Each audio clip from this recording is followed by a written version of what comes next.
আগামীতে যে নির্বাচন হবে সেই নির্বাচনটা যেন অবশ্যই খুব সুষ্ঠু এবং সুন্দর একটা নির্বাচন হয়।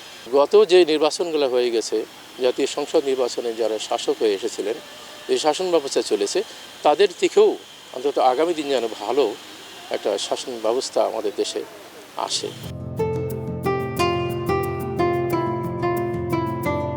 সিনিয়র সিটিজেন হিসেবে আমি মনে করি যে আমাদের যে ভোটের একটা ঐতিহ্য আছে, সবাই মিলে উৎসবমুখর পরিবেশে ভোট দেওয়া, আমাদের যে পারস্পরিক সহাবস্থান আছে, রাজনৈতিক মতাদর্শ আমাদের যাই হোক না কেন, আমাদের একটা সামাজিক ঐক্য আছে, আমাদের একটা পারিবারিক বন্ধন আছে, আমাদের প্রত্যেকের মধ্যে একটা সুশৃঙ্খলতার বাঙালির যে একটা সুশৃঙ্খলতার যে চিন্তা চেতনা সেটা সর্বদাই বিরাজ করে। আমাদের ভোটের তর্কযুদ্ধ আছে, কিন্তু সেটা আমাদের মতান্তর হবে, কিন্তু মনান্তর হবে না।